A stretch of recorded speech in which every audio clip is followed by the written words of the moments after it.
Once upon a time, in a remote corner of China, there stood a serene temple where sages dedicated their lives to spiritual enlightenment. Among them was a young sage, deeply troubled by the chaos and negativity that surrounded him. Overwhelmed, he approached his master, seeking solace and a way out. "Master," the young sage began, his voice heavy with despair, "I am finding it harder and harder to stay here. The atmosphere is filled with toxicity, politics among the sage, and endless gossip. These distractions pull me away from my spiritual path. I wish to leave this place in search of peace and quiet." The master, a wise and patient seer, listened intently to the sage's grievances. After a moment of reflection, he nodded gently and said, "I understand your concerns, my child, but perhaps there is a lesson to be found in the midst of this chaos." Instead of granting the sage request, the master assigned him a task.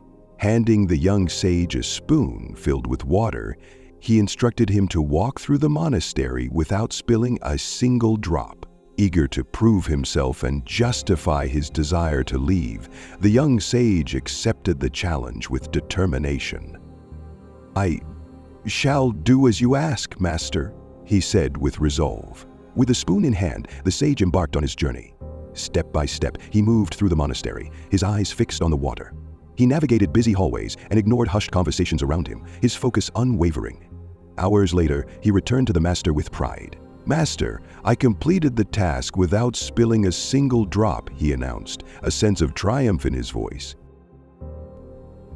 The master smiled knowingly and asked, "Tell me, my child, during your walk, did you hear the gossip, politics, or negativity in the monastery?"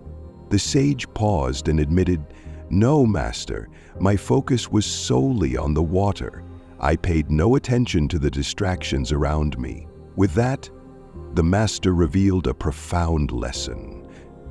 "You see, my child, when you fix your gaze on your purpose and devote your heart fully to your path, there is no room for distractions or negativity to affect you. Negativity is like the wind. It will always exist, touching every corner of life. But it becomes a storm only when we give it attention. Keep your mind focused on goodness and positivity, and you will discover peace, even amidst chaos." The master continued, "True happiness and fulfillment come from within, not from running away. Embrace your inner peace and resilience, and you will find the strength to face any storm. Stay true to your path, and no matter how turbulent life gets, you will rise above it." The young sage bowed deeply, understanding the wisdom of his master. From that day forward, he committed himself to his journey with renewed focus, no longer swayed by the distractions around him.